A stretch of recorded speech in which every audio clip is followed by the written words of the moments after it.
Welcome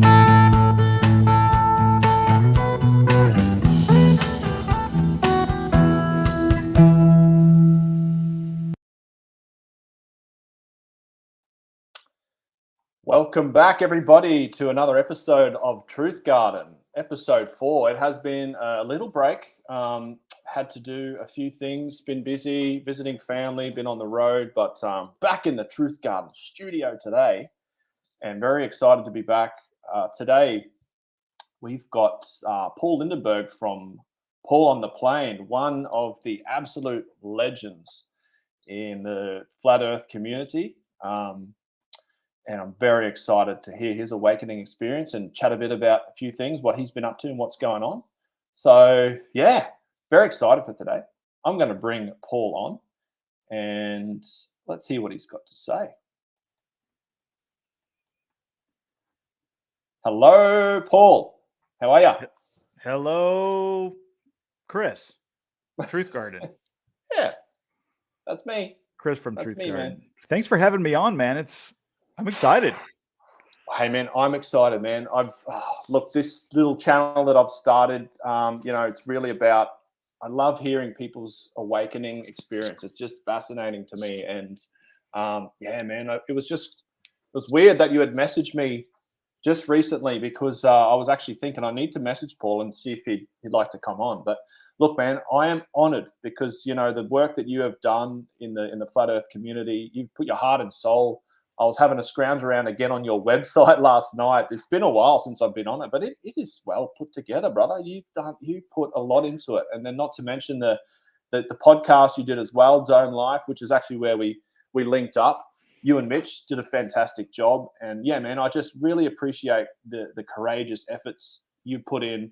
And thank you, man, because you really helped me with guiding me through my, heliocentric spell break. I appreciate it, man, and thanks for coming on and having a chat today, bro. Hey, the pleasure's all mine. I really like the way you put that. Your heliocentric spell break.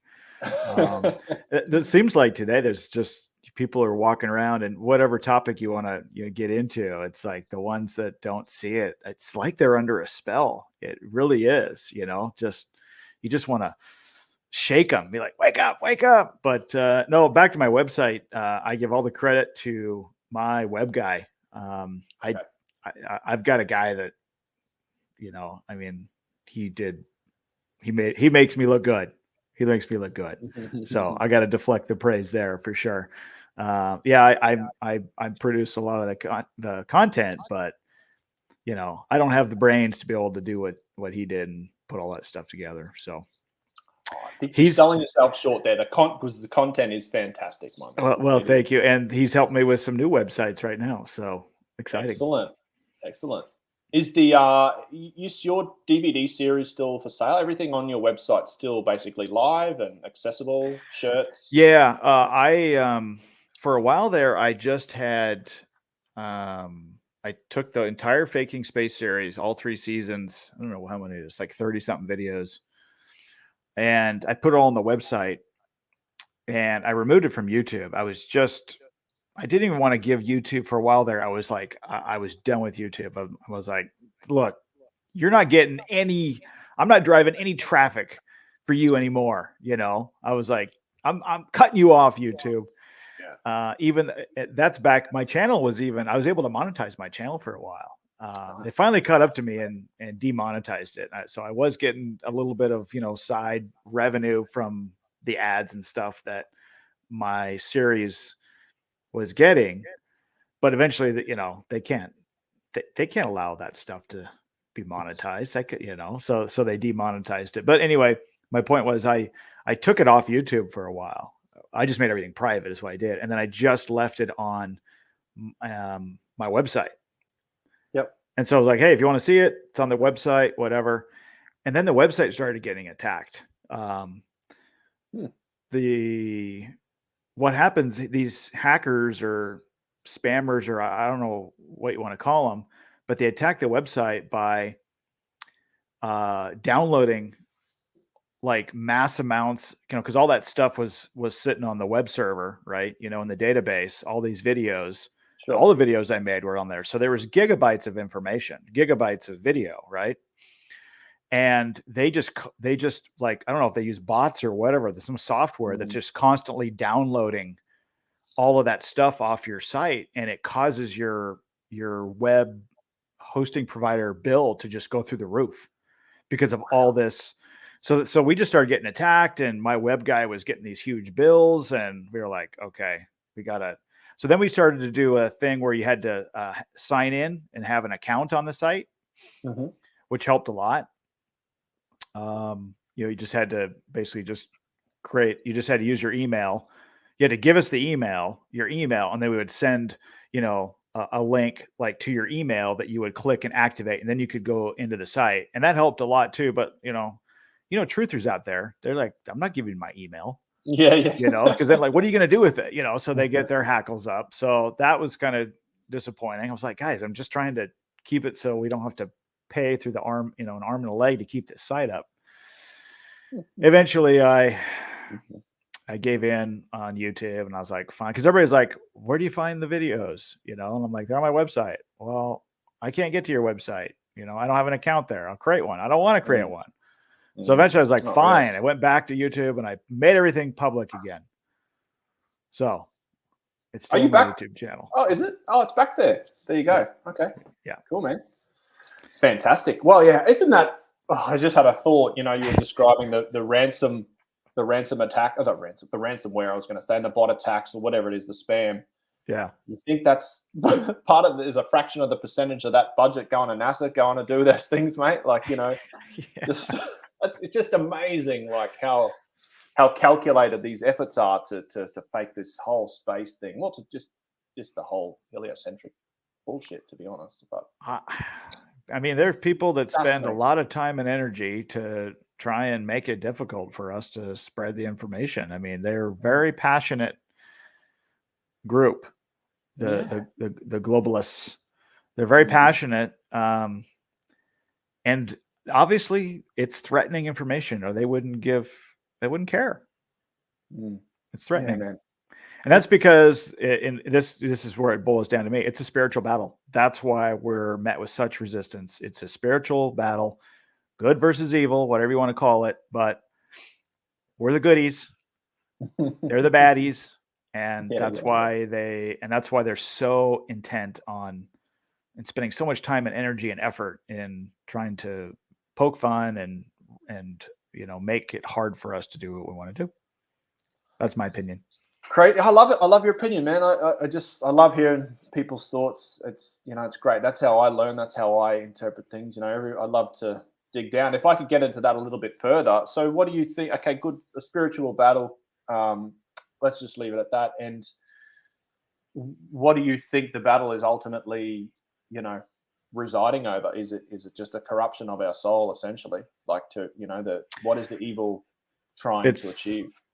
Yeah, I think it's really simple. I think it's trying to separate the creator from his creation.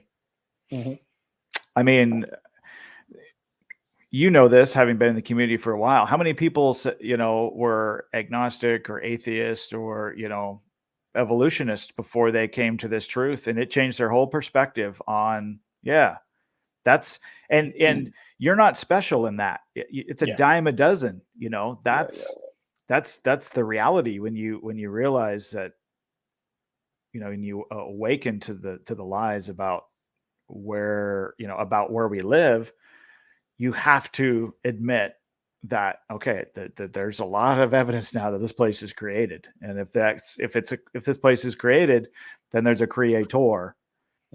And you might want to figure out what he wants.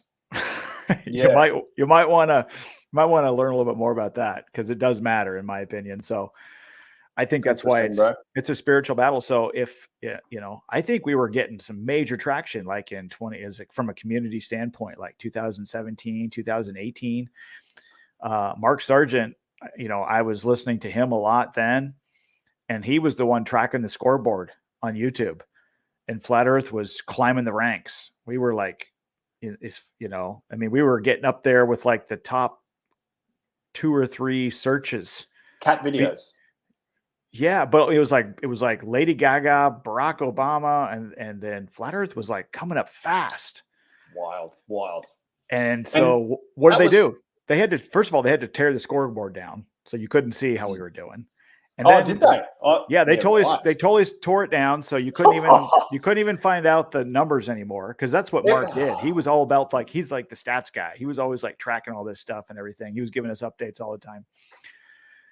But so they tore the scoreboard down, and then they started the shadow banning and the censoring and the demonetization and the community guideline strikes. And if you're going against the mainstream narrative, whatever that was, and it started really with the the flat Earth concept or theory, if whatever you want to call it. But then obviously with the pandemic, and it's okay to say that.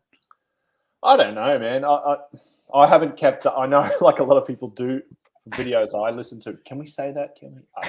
I don't know. I doubt they're coming after Truth Garden here. We got like 70 subscribers, so it's all good here.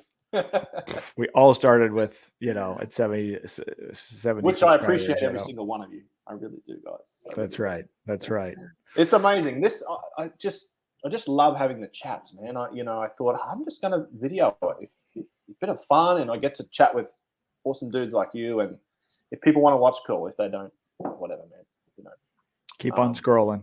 Yeah, bro. Keep on scrolling. Keep on scrolling. Just what was I going to say? Oh yeah, with regards to what you said initially, and then I want to come back to some of that stuff at the end there. But you said about how many people were evolutionists, reductionists, agnostic or not. Put my hand up. I suppose I was always in the agnostic group. I mean, perhaps for a very small period in my early 20s, I just didn't care. And I would, I was probably like, yeah, you die and it's nothing and it's not spiritual at all. But it was only a very short time, because my mother, she's always been sort of, spiritual. And it's just something I never gave a lot of thought to, really. But then, yeah, moving over to breaking the heliocentric spell and just kind of looking at the why, which is what everyone asks. It seemed quite obvious to me at that point why. Anyway, I just wanted to leave it at that, because you're so right. Yeah. I think any level-headed person, is going to then say, well, why would they do that? Why? And that's what's going to keep you up at night. There's a lot of people, and that was for a lot of globalists. That's their argument against it, is like, well, there'd be no point in doing that. They don't see, in my opinion, they don't see that bigger picture. But yeah, if they could get you to believe something totally different about the world, and that it was just an accident, that we all are just stardust that got organized because everything exploded and stardust became us. Yeah. And we're just, then if you can get people to think that, then, their whole worldview is going to be skewed. You can get them pretty much to do anything if you can get them to believe that, in my opinion. So it's a spell. It's a spell. It is a spell. And would you say that, sort of going through that process enhances your discernment for many other things too? Because 100%. You're ripping up that foundation and trying to build it again, essentially. That's got to be the biggest one. I mean, can you think of a bigger spell people could be under about when it comes to our reality? Can you think of something that would be bigger than you don't live on a globe? I mean, that is the basis for science. As far as somebody coming out of the public school system right now, the basics of our scientific discovery is almost that we figured out that we live on this, this salt water covered space pair rocket going through space, through infinity.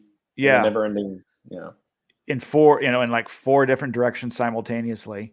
Not only are we spinning, not only are we orbiting the sun, but we're also chasing the sun. So we're corkscrewing, and the sun itself is going around something. The great attractor. Yeah. Yeah. But ignore your senses. Yeah. Just because you don't feel it doesn't mean it's not happening. Yeah, and you got to like with the sunset. I tell people this often, and they all sort of go, "Huh, I never thought of that." With a sunrise or a sunset, let's call it a sunset. You got to believe that the sun's stationary and you're falling over backwards, and that's what's yeah. Oh, the sun is setting. When in reality, if you just stand and observe, you can see it moving away from you. That's the sun setting. The sun is small, local, and it moves. Yeah, crazy, Preach bro, it, brother. crazy. Preach it. So, man, yeah. Um, while we're on that, so discernment obviously being a big part of that, and one of the biggest things you can get from sort of going through this process. I think just to touch base again back on that, I suppose it's the physical. You said, could there be a bigger one? Well, I suppose in the physical, no, right? If we're just talking pure physical, could there be a bigger spell? I don't think so. It's a big one. If we then move to the spiritual, I suppose they're connected, but yeah, perhaps the spiritual spell, is bigger as big. Let's say, because a lot of people I sort of chat to this and that. It's more like, well, yeah, I get it, but it doesn't really mean anything because spiritually we're all connected and this and that, and totally agree. We can be all connected, and we are all connected. But that does not, in my opinion, that does not sort of disregard the severity of the spell in the physical, right? Mm. Does that make sense? Because It's I see deep. this. It's It deep. is, yeah. You're a deep Okay. thinker. I think it's totally related. And I think because it's such a big spiritual thing, that's what makes the physical aspect of it, or our physical reality. That's why it makes it so big. I think it starts in the spiritual. You know what I mean? I mean, that's the basis of it. It's because I believe that we're special, we're created, our creator loves us, and that whole stuff, all that. But if you can get, I don't know what I'm trying to say here. I think they did that. The enemy did that because then if you grow up in that system and that's all the chances of you ever coming to the realization that there's a creator that that loves us and it does matter, that's not that that the chances of that ever happening are small now. Got you, brother. So I'm with you. Yep. Cool. Yeah, man. Well, we started off deep, haven't we? But I really want to go back to your I really want to go back to your awakening experience, man. If you don't mind talking me through it. How did you start to investigate this?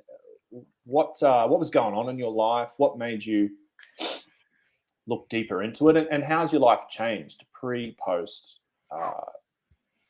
And was it a lengthy process? So if you can remember all that, fire away, bro.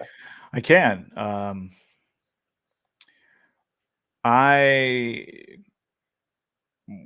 For most of my adult life, probably starting at least in my 20s, I guess, I began to question things. Anyway, didn't believe the mainstream narrative in a couple of different areas. Evolution was a big one. I grew up in a Christian household, and so there was always that conflict between creation and evolution. I went to a public school, however, that really crushed a lot of my beliefs that I had as a youngster, because I was just the system just pounding evolution into me year after year after year, and science and biology and chemistry, everything was just, so you come out of there. I came out of the public school system, with my faith having been pretty battered. But I kind of got reinvigorated with my faith when I came across Kent Hovind videos in my 20s. I don't know if you know who Kent Hovind is. He was a big creationist. He used to go around the country. His ministry was exposing the evolution lie in textbooks in schools. And he brought real science to the table, and showed what a bunch of, pseudoscience the evolutionary theory was, but how it was being taught as fact in schools. And so that really emboldened my faith, because like, okay, I he brought some ammo that I needed. And so that started me on a path, in my 20s and my 30s, where I was like, well, if they lie to us about that and it's in the textbooks, what else are they lying about? So that was kind of always probably my mentality. But, it wasn't until I was in my 40s. And when it came to like health and things like that, like shots in the arm, all that stuff. And I was questioning a lot of that stuff anyway. And that was a lot of it to do with my folks, because my mom was really big into health and natural nutrition and things like that. And, so pharmaceuticals and, junk food and all that stuff, high fructose corn syrup. I mean, all that stuff, even like microwaving your food, not a great idea. All that stuff was just kind of in my head because of my upbringing. And so I questioned the mainstream narrative that told me that, oh, it's okay. All that stuff's not going to hurt you. Get your shots, take your drugs. I always questioned that stuff anyway, that we weren't always getting the full truth, that there was an agenda behind it, maybe usually money. Right. Yeah. So that was kind of, to answer your question, like, where was my mindset, when all this came about. But my flat earth awakening started, it was in 2016, late October. My daughter was born that previous July. So, there was a little one in the house, and my wife had joined a lot of Facebook groups, a lot of natural medicine, for mothers, first time moms, whatever, Facebook groups like that stuff. So there's a lot of truthers in these Facebook groups. And she came home one day, or I came home, whatever, and we're having dinner in the evening. And she mentioned, she basically just said, did you know that there's people out there that think the earth is flat? Because she had seen that, or, one of these Facebook groups. Yeah. And, and like we all probably did the first time we heard those two words together outside of a joke or something in school, was we just scoffed. It was like, I mean, how could they think that? And I remember my first thought was, how could somebody think that? Haven't they ever seen the pictures we've got from space? I remember that was my first thought. Because like, how can anybody think that in this day and age? We get these pictures of the globe all the time. Yeah, we've been to the moon. We're going to Mars, Yeah. We got rovers. We got the Hubble. We got the ISS, for Pete's sake. That was it. That was my first thought. I'll never forget it. I was like, how can anybody think that with all the pictures that we have from space? It was interesting what I ended up kind of getting into later, because that's what drove me to my Faking Space series. Because I was like, that was my knee-jerk reaction. And if I could take that off the table for some people, then maybe they'll start questioning things sooner or faster or better, quicker. But anyway, the back to the story, Scott, I don't remember if we even talked about it anymore that day. Sure. But that planted a seed. It planted a seed in my mind, my wife saying that. And a couple of days later, I found myself Googling flat Earth. Just a couple of days later. Yeah, right. A couple of days later, I was like, it bothered me. I was like, did I miss this? Is this one of them too? Because like I said, I was ripe for truth. I've always been somebody that cared about the truth. The truth matters to me. So when that was presented to me, I needed to look into that. And I just didn't dismiss it like some people do, I guess. I just was like, I got to know more about this. Why do people think that? I was so curious. How can people think that? And really in the back of my mind, I think my thought process was, is this something else that I missed, like evolution, like, there's other things that I had awakened to. Is this another one? And, so I started watching, I went on YouTube and I Googled it, or I searched for it on YouTube. And this is before they had those algorithms in place that hit everything. This was late 2016. I found Mark Sargent, I found Eric Dubé, I found ODD Reality and his videos. Oh yeah, really well produced, aren't they? They really Great sort of stuff, bring you dude. in. And that for like know. 2 or 3 days, I'm just like binging this stuff. Yes. No way, no way, That's the no best way. part. Yeah, it was amazing. You emerge from this cloud after like 3 days of no sleep or very little sleep, and you're just like, you're everything that you see. You look through the world through completely different lenses from that point going forward. I started looking up. I started looking at the moon, and I started just making these observations. You go to the beach and you're just looking at that flat horizon. You're just like, water just takes the shape of its container. Undisturbed water is always going to find its level. And then I'm on airplanes a lot. I was like, oh my gosh, look at that horizon just rise with me. Because if we go up and we live on a ball, I should have to look down further to see the ground. It should drop away from me. The horizon should drop. It doesn't. It stays at the same spot, no matter what your altitude is, just stays right there, So that's one we can all observe. We've all been on a plane. A commercial plane is enough. Exactly. Yeah, and so you a couple of days of video binging and some observations, and you were like, well, there's no way it can't be a globe. We've obviously, this is another trick. Yeah. And did you start putting together your DVD series sort of basically right off the bat, man, or you sort of? No, I started in 2017. So I think what I did was I went into hiding basically for like through that winter for us here in the northern hemisphere. So we got into this was like late October. So like November, December, January. I think I was just researching, reading, thinking, praying.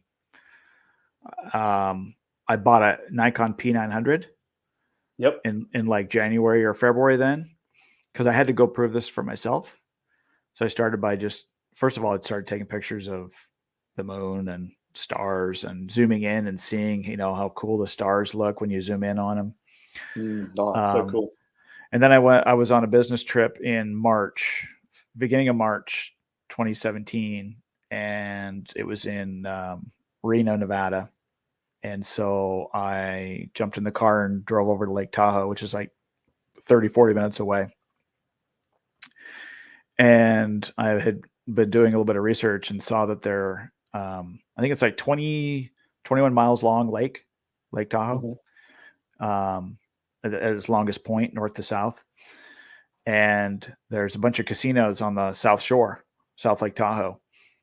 So I drove around to the North Shore, plopped myself down on the shore there, and took out my Nikon P900, and I said, I should not be able to see these casinos because they're like 4 or 5 stories or whatever.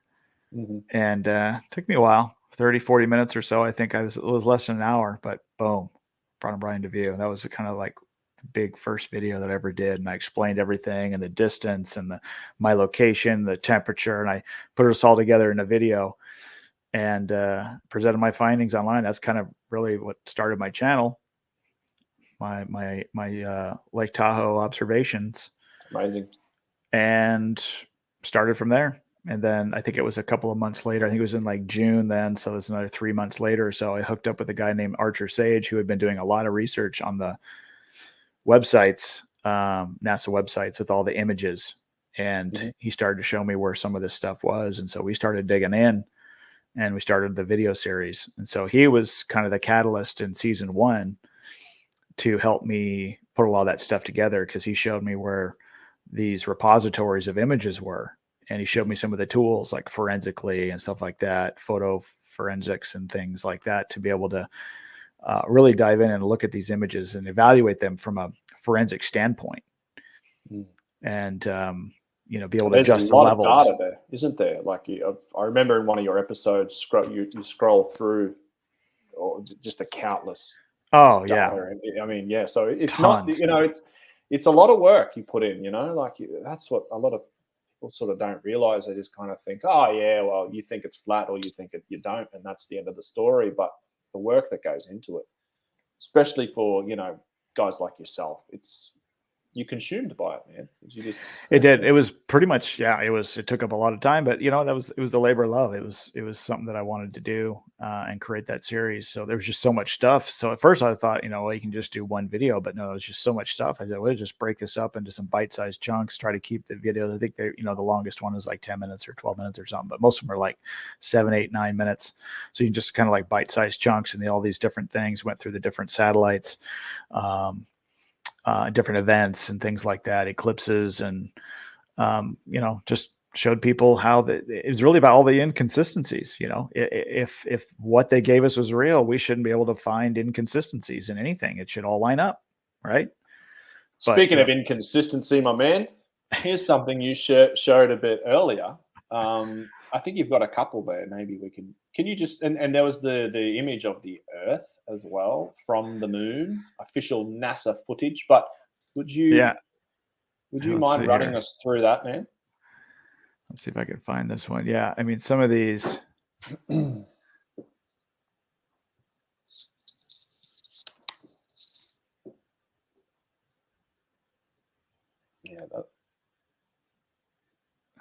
Is this the one? Oh yeah. So I kind of show when you look at all the the boxes around the Earth and these images and stuff.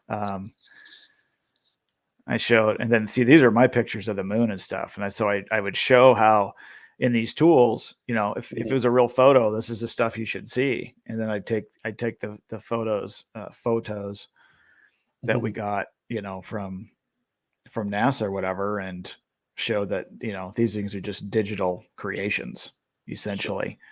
Sure. I mean, this stuff right here is just so obvious. I mean, look at this mess. At that. Yeah, look at that. They're just trying to remove. They were just trying to remove the box around it. This is, this is what it looks like. I mean, look at that. They have these boxes around it. This is the Earth shot from the moon. Official photo. Yeah. These are NASA official photos. Yeah. And then I show, kind of what it would look like. Oh, that was the picture I took while I was at Lake Tahoe. But I was just showing how the tools react to this stuff. I mean, look at that. So, and I just show that, that these are highly manipulated images, and then I just show how it really should look. Here's the noise. You should see noise across the whole thing, because that's how the camera is receiving the light. So you can see, this is my picture I took of the moon. This is what we should be seeing. But when, this stuff, when you look at the noise, none of the any area around the objects has noise. These are all images that are just pasted right on black backgrounds. Yeah.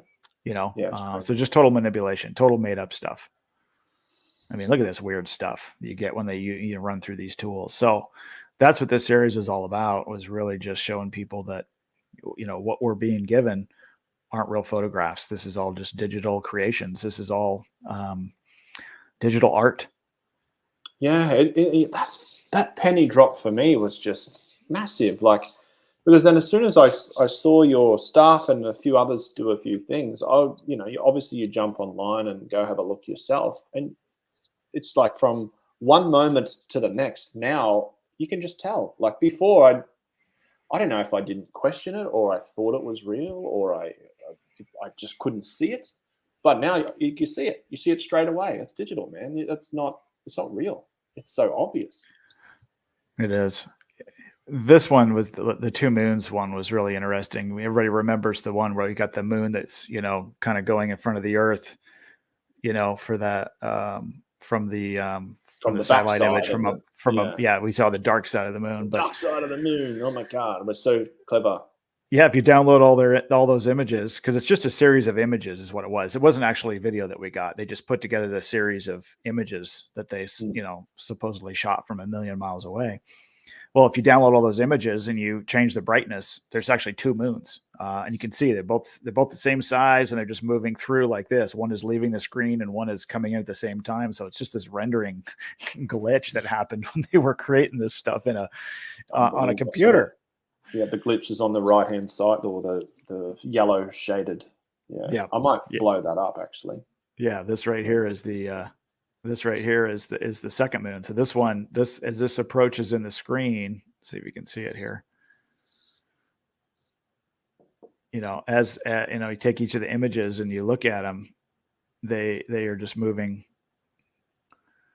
They're in sync, exactly. And then as eventually this one, the one on the right leaves the screen, and then you just got that one, just got the moon. But it's pretty bad stuff. Yeah, well, they get, I think the budget now is around 63 million US a day, and they can't even get that right, man. Like, imagine what you could do with 63 million, and then imagine what you could do with 63 million times 7, or times 365, or times 3,660. Like, it's just exponential, isn't it? Like, it really is. Anyway, it really is. But most people just don't look that deep, and that's all. That's all that this video series was. Is just peeling back layers of the onion, showing people, and anybody could do this, because it was really important for me to not have any tools. Everything was free. I just said, here, download these tools. Here's the websites. Go download the images, drop them in these tools, do it for yourself. See if you come up with something different. But I'm just showing you what I found. That's all it is. I love it, man. I love it. And that's what really, gets you to the other side, is to go and prove a lot of this stuff yourself. We're not going to find all the answers if we're working in silos or even just in small communities. We might get close, but I think the real magic happens when everyone's on the same page. I think most of the answers are probably out there, but that's certainly not people's mentality. They'll go, "Oh, we'll never know, or we'll never be able to do it." We'll never, I don't believe that's true. I think if we had that $63 million a day as a start, going towards finding answers, and a larger group of people committed to it, I think we at least get a little bit closer anyway. Right on. Yeah, it's just amazing when you think about the amount of money that the taxpayers, and I kind of took it personal. After I started learning all this stuff, I kind of took it personal that my tax dollars were being used to create this stuff and pass it as science, pass it off as real, and boiling it all down, I don't want my tax dollars going to lie to, for NASA just to lie to my children or lie to your children. Disgusting. It's disgusting. It is. It just disgusts me. That's a good word. I'm absolutely disgusted by this. Sickening. Like it's just, yeah. Anyway. Oh, man, it's heavy stuff, it's beautiful that it's all coming into light, though. Like, it really is amazing.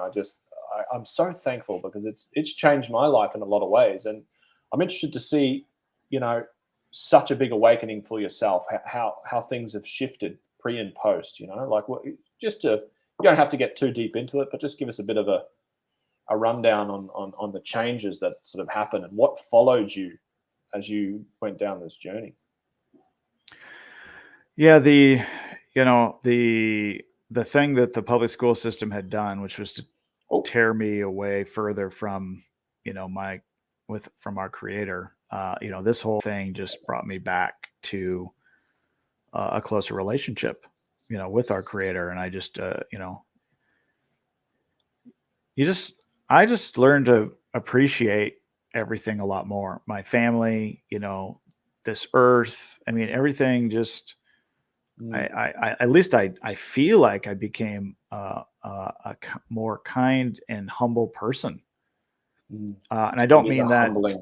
Yeah, I don't mean that to try and it doesn't sound like a very humble thing to say that I'm humble, like I'm bragging about that, but it did. It brought me. You can brag about that, man. It grounded me, in a good way. Just literally grounded you. Now you're not floating off in the abyss. Literally, yeah. No, that's how it changed me. And obviously, I met so many great people, and you're one of them. That through this whole thing, just the people that have realized that woken up from the spell. That's been probably the biggest benefit. It's just the relationships, because at the end of the day, it's always about people. It comes down to people. People are everything. The stuff that we have, none of that matters. It's your relationships.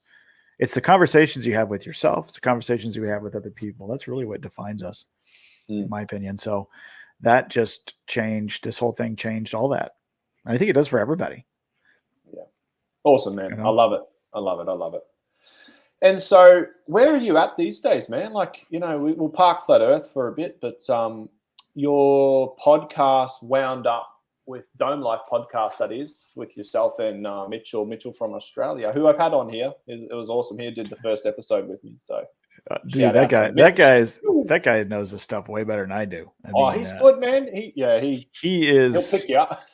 He knows what's going on. When it comes to the Black Swan, man, Mm. it's that one, I mean, he ran with that and did such a great job with that. I kind of ended up this was kind of my niche, kind of like the photos, the alleged photos from space, but he really got into the natural science stuff, that stuff that we can see and observe right here on Earth, which was awesome. So yeah, we had a lot of fun. We did that for 2 seasons. I think it was a little over a year, and we were doing that weekly.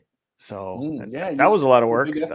That was a lot of work, and we had a lot of fun doing that. I ended up hiring some people to do the imaging and everything. I thought we had a pretty sweet podcast going there for a while.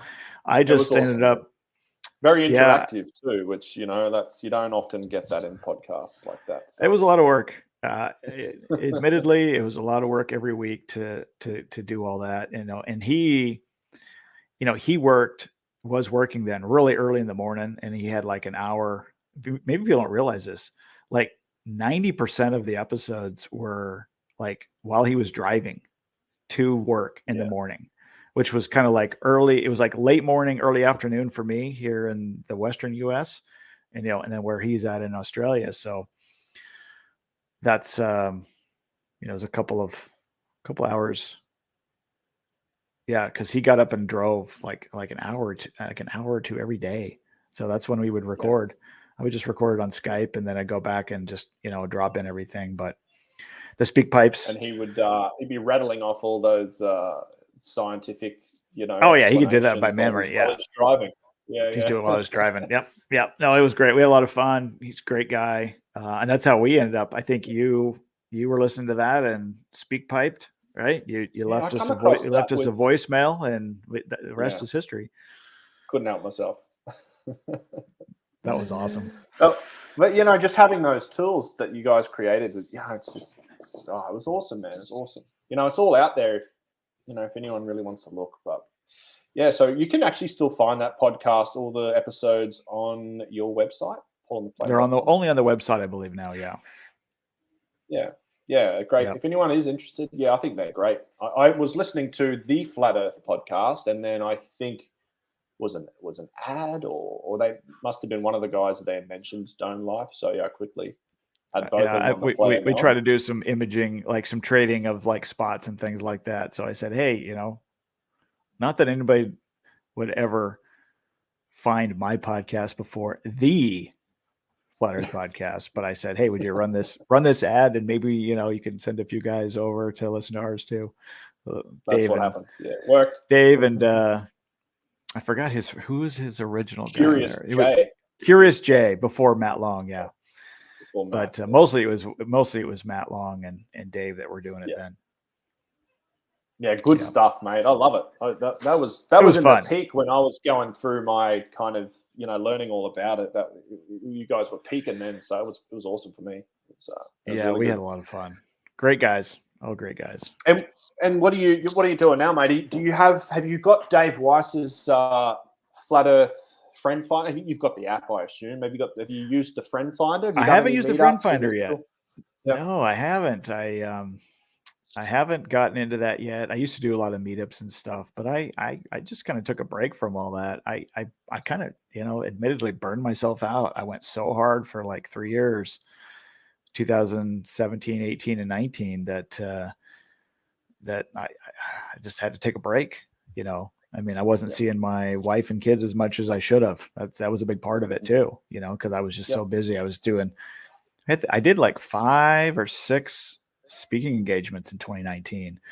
Wow. I did the Question Everything conference in LA. I did the Take on the World conference in August in Ohio. Then I did I did 2. I did two in I did one in Amsterdam that year. I did one in England that year. And then I ended up then obviously I did and then obviously I spoke at the Dallas conference in 2019. So I did like 5 conferences and there was like 7 different talks I did. And wow, so you were in it. So doing the podcast at the same time. I was still cranking out a few of the last Faking Space episodes then. So like it built. Like 2017 was a little bit. 2018 was a lot. 2019 I was like, it was dominating my life. And I got to the end of 2019 and it was just like, okay, now we're going to take a break. And I'm still on that break. Mate, your contribution is very, very amazing, man. Like there's no words. So thank you for all that you've done. It's definitely helped a lot of people, I'm sure, man. It's helped me. So that's the whole drive, was that I was hoping, even if it's just one person woke up because of this stuff, or at least questioned NASA, then I felt like I did my job. I'm going to show you just a little stretch of in Australia total on the flat Earth. You probably can't. There we go. Can I see it? If you see down the bottom there, we're at 66,743 users in Australia. That's just awesome. A small stretch of the eastern coastline. I'm the red dot there.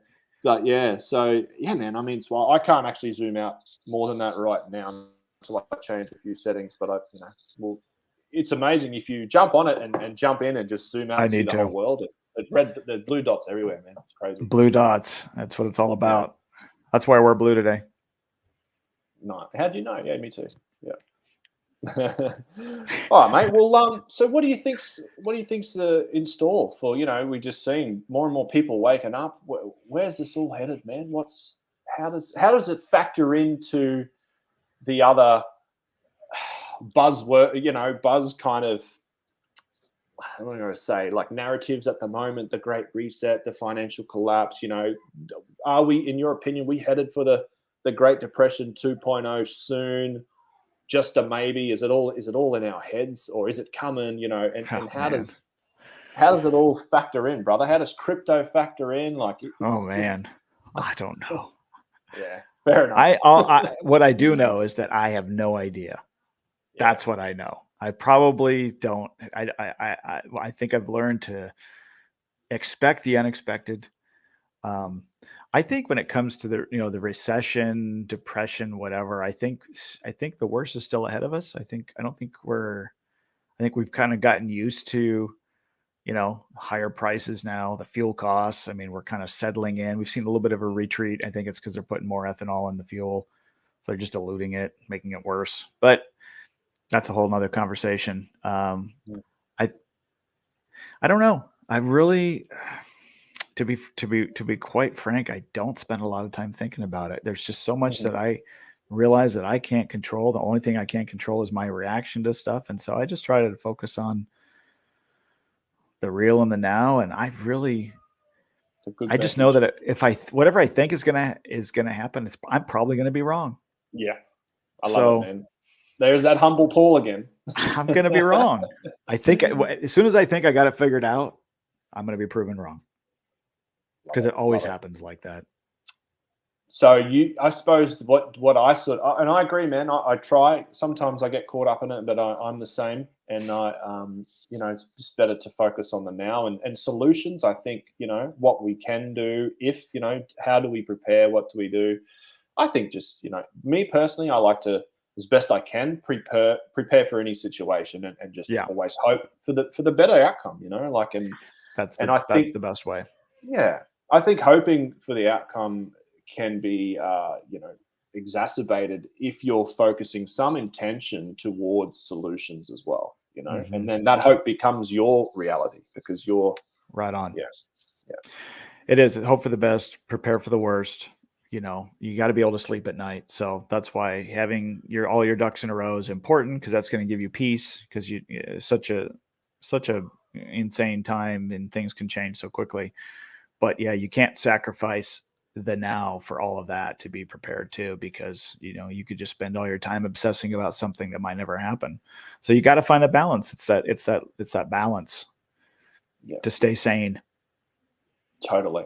Focus Totally, on mate. focus on, in my opinion, it's people should be focusing on their relationship with our creator, and they should be focusing on their relationships with their family and their friends. And in the meantime, they should be, having things, ready in case, stuff gets bad, that we're going to be able to, weather it. Yeah. Excellent. Appreciate it, man. It's a great message. Thank you. That is really good. Well, mate, cool. We're getting close on the hour there, so I'm just thinking we've got a little fate, and this is another I guess example of how it's spreading. We've got our own Flat Earth Telegram group in Australia, and it's a bunch of awesome dudes get on there sharing all sorts of stuff. And I just made a quick post this morning to say I was coming on to chat to you and to see if there's any questions. So I'm just going to quickly have a look here, man. All right, fire away. I just got one from more of a shout out from Billy Zig. Actually, he said, "Do you guys chat often?" And you were one of the first to read his novel, The Elusive Curve. He did. He sent me a digital copy of it, and I read it, and I loved it. And Billy, he did a great job with that. I don't have a hard copy of that. I need to go and get one. I read it digitally. He sent me a digital copy of it. Yeah, nice. Yeah. Well, there you go. Yeah, Billy's, and then he's like the third guy I've ever met in Australia. Oh, cool. Yeah, nice. Besides you and Mitch. I'll have to get him on, and because he's got a YouTube channel too. So that would be great. Yeah, I'd love to see him come on and chat and talk about his novel and his awakening. That'd be great. Yeah, cool, man. Oh well, tell him, if you're listening, Billy, shout him out back for me. I see him on Facebook every once in a while. Yeah, awesome, brother. All right, mate. Well, look, you're a busy man. I know you're doing all sorts of things at the moment. I try and touch a little bit. We don't have to get too much into this, but I'm quite trying to learn as much as I can about the whole crypto movement and blockchain and see what's going on there. I'm every day I'm sort of researching stuff. I'm starting to learn more about technical analysis, and got a bit of a side gig going on trading. Nothing too crazy, but I'm just learning. But and I know it can be a touchy one, the whole crypto thing in the truther community, because it's obviously, are we ushering in our own digital enslavement? Maybe, potentially, but at the same time, can you become financially better off by playing the game? Yes. Is that the wrong way to look at it? I don't know. But for me, that's what I do, man. And it's the way I can see that I can hope create something to where, ultimately it's going to help more people than just help myself, from what I can do just working a 9 to 5, saving, trying to save cash, and especially with inflation, and especially with all the other stuff going on. So if I can create, to an extent, and that's a big part of my focus at the moment. Saying all that, yeah, go on. Yeah, no, I was just going to say to your viewers, if they're not exposed, I would highly recommend people expose some of their capital, some of their resources in this asset class. Cryptocurrency is the highest appreciating asset class in the history of the world. Nothing has appreciated faster as far as an asset class goes. Now, that doesn't mean you put all of your eggs in one basket. Definitely not. Okay. But, when it comes to diversification, which is a principle of investing, is you got to spread things out, precious metals, you got your stocks, bonds, mutual funds, real estate, other hard assets. Crypto should be a part of that. It should be a part of it. And there's a right way and a wrong way to do it. And I have developed a course that teaches you how to do it safely and securely. Awesome. Because awesome. That's my focus. Then, when it comes to that, I've been able to help a lot of people get things set up correctly. And a lot of people I run into or that I meet for the first time, they have dabbled in it, but they've lost some of it, they hacked or scammed, or their account was frozen on an exchange or a platform, and they couldn't get their money back, or withdrawals were limited, And so I help them, kind of get things back on track and get things secure. I think my private seed phrase is out there somewhere. I think I have it on a laptop, and that's at the dump, and I don't know, I could end up in somebody's hands. And I'm afraid that my crypto could be compromised. And then there's just for the new person as well. I want to get involved, but I hear all about the scams and the hacks and rug pulls and all this stuff. How can I enjoy this asset class and all these gains that I could get, but do it, but I sleep at night knowing that I'm not going to get hacked. So that's what I help people with, getting things set up correctly. Dissipating that fear of onboarding, essentially. Yeah, that's important stuff. I know I had all those same anxieties as I was, getting into it myself. So unfortunately, people totally learn the hard way, and they get scammed out of it. A lot of it happens when people are reaching out for help to, that's right. And then somebody posing as an administrator or an admin comes in and says, "Oh, well, just click here and you verify your account, and then I can help you out." Well, they click there and verify their account, and then all their crypto is just pulled out from under them. So stuff like that, helping people realize that you don't have to learn the hard way. It doesn't have to be this way. It's very hard right now to go through even a couple of days in the cryptocurrency news world, and you don't hear about a hack, a scam. There was a massive one yesterday on a bridge. It was in the hundreds of millions. Yeah. All the time. People are losing their stuff all the time. And it doesn't have to be that way. So if there's any of your viewers that would like to learn how to do it safely and securely, basically I call it bulletproofing your crypto. You can bulletproof your crypto. I will guarantee that you will not get scammed or hacked or whatever if you follow these protocols that I've developed. Love it. I personally guarantee it. Where can we find that, mate? What's the best place? Can I the drop website? A link in the... Yeah, right now the website is in production. Okay. Like I said, that's one of the websites that I'm building right now, but I've been doing it all on Facebook. But people can contact me. They can text me, 702-706-3528 if you want to put that out there, and I'll connect with them and we can get that set up. I do a free strategy call for 30 minutes. And then if you like what you see, then we go further. Love it, bro. Love it. That's how I work it. That's important stuff. Yeah, excellent.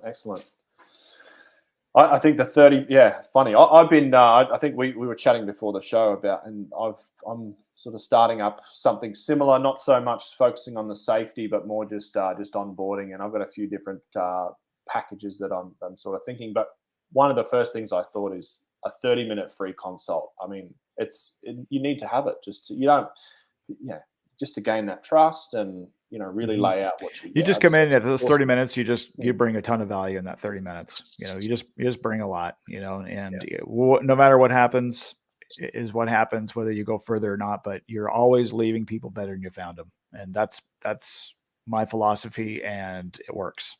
If you give, you'll be fine. Can I ask you for what are you stacking? You don't have to tell me your whole bag, and this is definitely not financial advice, but you don't have to, but if you've got a couple in your portfolio that you believe in long term, or some you think perhaps, I got a shot at it shorter term. Not financial advice, just pause it. Yeah, no, everything I do is long-term focused. It's all about dollar cost averaging. I really don't have that trader mentality. It's almost, I just don't have the time. Excuse me. I don't take the time. Of course I do. We all have the same amount of time. I don't take the time to learn what you're doing. I'm going to lean on you for when it comes to, technical analysis and things like that. So I've just preferred to always be the accumulator, and a buy and hold strategy, dollar cost averaging. That's just my forte. I used to be in the legacy financial business. I used to be a financial advisor. So do you shift your dollar cost averaging percentages when the markets are doing certain things, higher by less, lower by more, or you just consistently? Well, the whole point of a dollar cost averages is that regardless of the market situation, you're just investing the same amount every week, month, or whatever, So the point is that when the market is up, you're buying less units of whatever. Yes. Yep. When it's down, you're buying more because it's the same amount. But the question is where the price is going to determine how much. So if you have a consistent amount that you're investing, regardless of those market fluctuations, your overall acquisition cost is going to be lower because you're buying more when it's low and less than when it's high. You're buying almost the median, right? Like you're not trying to time the bottom, and you're not trying to time. If you averaged it out, exactly, and that's the old investing mantra that I used to teach my clients back in the early 2000s when I was in legacy finance, was that it's not about timing the market, it's time in the market. Great strategy. Doing things like that. So, but I tell people that all the time if they want exposure and want to get in, but it's like just buy a little bit every pay. Organize a percentage that you're not going to miss. Pick your assets. If you want some help with that, we can chat. But that's the easiest, safest, no stress way. And in 10 years' time, you'll have a nicely matured portfolio. Exactly. Yeah. If you're willing to look long term, and people in crypto generally can't do that. I mean, it's all about this short term. I'm going to try and turn $100 into $1 million in one day. You're just trying to, flip this stuff, get rich quick. Everybody's got this mentality of like, I'm just gonna, flip this thing real quick, swing trading, or whatever. And that's where people, I think, get into trouble, good foundations, like you mentioned, a good strategy is just, never invest more than you can afford to lose. Do it systematically, same amount every paycheck or whatever. And you'll be happy if you do that long term. I think you'll be really happy if you're investing in quality projects. And that's part of what my course does as well, is it talks about what to look for. How important are crypto audits? How important are admin keys? How important, are these things? What can you look at? Are there any red flags that, it's just, does the project even have product market fit? But I'm a big Hex guy. People know that have followed me, hex.com. I think there's huge product market fit. And then I think the other products that Richard Harder developing, Pulse Chain and PulseX. Has that launched yet, mate? Has not. Okay. Yeah. Because I missed the sacrifice. I want to sort of be up to speed. But I follow him, so I'm sure he'll announce when he's going to launch. Yeah. Okay. Yeah. So Hex and Pulse and anything else? Or they're Hex, the main Pulse, guys, and if you like meme coins, which I'm not a big fan, but Pulse Doge, PLSD. Pulse Doge. Yeah, right. It's a 60 million total.